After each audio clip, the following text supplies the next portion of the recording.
Hey everyone, this is a quick video to show you how I put graphics on a tumbler, one on the front, one on the back, equal from each other.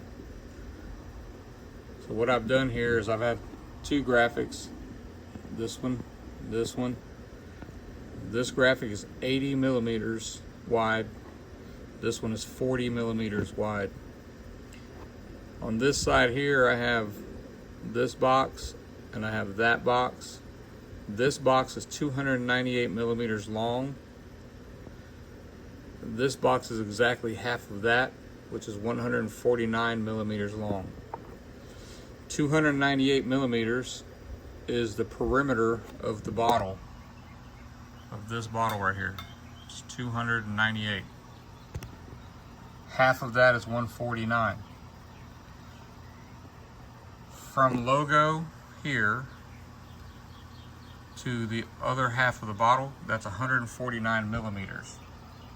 So the way I have my graphic set up is the middle of my graphic is going to be in the middle of that logo. So I have my bottle already set up in my machine, and I've already offset it 40 millimeters. That's why it's at an angle like that, because I centered it to the logo and then I rotated it 40 millimeters. So the center of this graphic will be in the center of this bottle.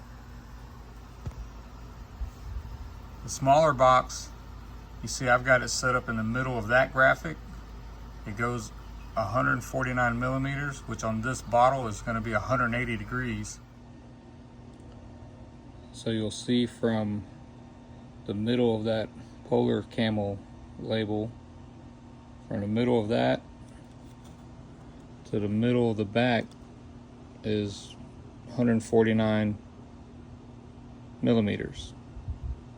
So that's why that little box on the screen. And then that graphic is going to be in the middle of that, which will be on the complete opposite side back here. I've already framed this individually. That way this will be where I want it on the bottle, like right here. And then that will be where I want it as well. So I already did that. I also have my settings in there already for both. 100% power, 150 millimeters per second speed, 220 lines per centimeter. Some people use different settings. You use what works for you. These settings work for me on pretty much every bottle or tumbler that I engrave. Yetis, Stanleys, Polar Camels, everything.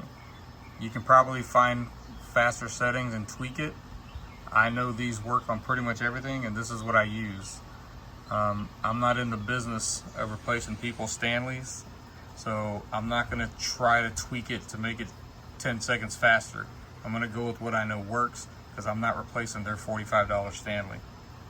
So you find settings that work for you. You can try those. They work on pretty much everything for me. Okay, so I have everything set up already.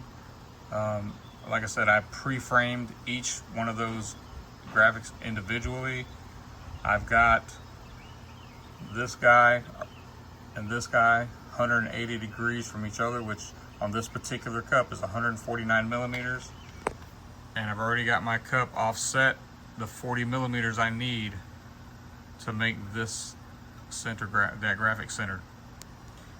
So, also on this, I'm doing this in one pass. I'm not doing an IR cleanup. I'm just doing the blue light pass. I don't do the IR cleanup. IR cleanup, especially when you have to rotate all the way around this cup, you're begging for misalignment. And misalignment, that's bad. You can't sell that. So I will engrave this in one shot, and then I'm going to go to the sink and I'm going to clean this with a magic eraser and some LA Totally Awesome, and we're going to call that good. All right, so here we go.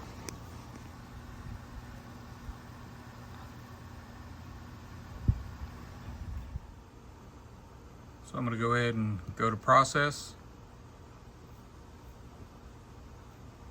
preview, hit start, hit my button over here,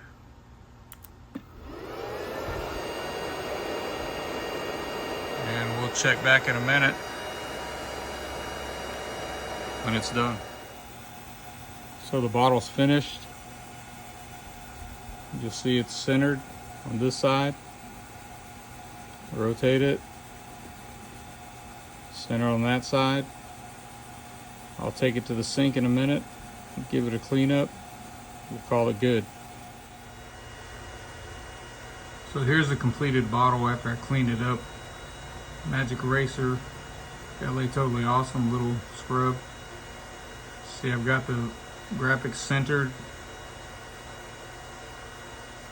Like I said, we did that all one pass.